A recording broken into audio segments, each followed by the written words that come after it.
ನಮಸ್ಕಾರ ರೀ ಎಲ್ರಿಗೂ.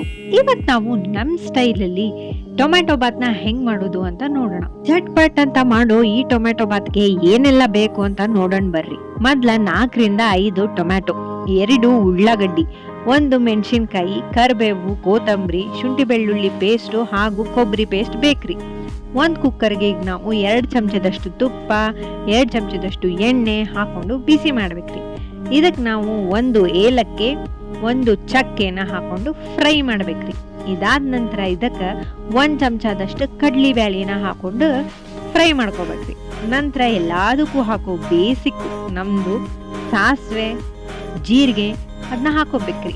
ಇದಾದ ನಂತರ ಅರ್ಧ ಚಮಚದಷ್ಟು ಅಜ್ವಾನನ ಹಾಕೊಂಡು ಚಟಪಟ ಅನ್ನೋವರೆಗೂ ಬಿಡ್ಬೇಕು ನೋಡ್ರಿ. ಇದಾದ ನಂತರ ಇದಕ್ಕೆ ನಾವು 5-6 ಎಸಳಷ್ಟು ಪುದೀನಾನ ಹಾಕಿ ಘಮ ಘಮ ಅನ್ನಿಸ್ಬೇಕ್ರಿ. ಈಗ ಇದಕ್ಕೆ ಹೆಚ್ಚಿಟ್ಟಿರುವಂತ ಉಳ್ಳಾಗಡ್ಡಿ ಹಾಗೂ ಮೆಣಸಿನಕಾಯಿನ ಹಾಕಿ ಕೆಂಪಗಾಗೋ ಮಟ್ಟ ಬೇಯಿಸ್ಕೋಬೇಕು ನೋಡ್ರಿ. ನಂತರ ಇದಕ್ಕೆ 1 ಟೇಬಲ್ ಸ್ಪೂನ್ ಅಷ್ಟು ಶುಂಠಿ ಬೆಳ್ಳುಳ್ಳಿ ಪೇಸ್ಟ್ ಹಾಗ ಹೆಚ್ಚಿಟ್ಟಿರುವಂತಹ ಟೊಮ್ಯಾಟೊ 5-6 ಟೊಮ್ಯಾಟೊನ ಹಾಕೊಂಡು ಹಣ್ಣು ಆಗೋ ಮಟನು ಬೇಯಿಸ್ಕೋಬೇಕು ನೋಡ್ರಿ. ಇದು ಬೆಂದೆತ್ತಿ ಅಂತ ನಮ್ಗೆ ಅನಿಸ್ತೈತಲ್ರಿ, ಅವಾಗ ನಾವ್ ಇದಕ್ಕೆ ಸಣ್ಣಗೆ ಹೆಚ್ಚಿಟ್ಟಿರುವಂತಹ ಕರಿಬೇವು, ಕೊತ್ತಂಬರಿನ ಹಾಕೋಬೇಕ್ರಿ. ಈಗ ಇದಕ್ಕೆ 1 ಸ್ಪೂನ್ ಅಷ್ಟು ಅರಿಶಿನ, 1 ಸ್ಪೂನ್ ಅಷ್ಟು ಉಪ್ಪು, 1-2 ಚಮಚ ಖಾರ ಪುಡಿ, ನಿಮ್ಗೆ ಖಾರ ಜಾಸ್ತಿ ಬೇಕಂದ್ರೆ ಇನ್ನೊಂದು ಚಮಚ ಹಾಕೋರಿ. ಹಂಗ 1 ಟೇಬಲ್ ಸ್ಪೂನ್ ಅಷ್ಟು ಗರಂ ಮಸಾಲೆ ಹಾಕ್ಬೇಕ್ರಿ. ಈಗ ಇದಕ್ಕೆ ನಾವು ಪೇಸ್ಟ್ ಮಾಡಿರೋ ಕೊಬ್ಬರಿ ಹಾಕ್ಬೇಕ್ರಿ. ಈ ಪೇಸ್ಟಿಗೆ ನಾನು ಕರಿಬೇವು, ಕೊತ್ತಂಬರಿ, ಮೆಣಸಿನ್ಕಾಯಿ, ಶುಂಠಿ ಹಾಕಿ ಸಣ್ಣಗೆ ಪೇಸ್ಟ್ ಮಾಡಿದ್ದೆ.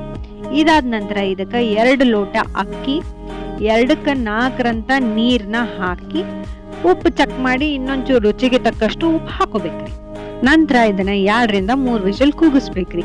ಈಗ ನಮ್ ಟೇಸ್ಟಿಯಾಗಿರೋ ಟೊಮೆಟೊ ಬಾತ್ ರೆಡಿ ಆತ್ ನೋಡ್ರಿ. ನೀವು ಟ್ರೈ ಮಾಡಿ ಹೆಂಗಿತ್ತು ಅಂತ ಹೇಳ್ರಿ. ನಮಸ್ಕಾರ ರೀ.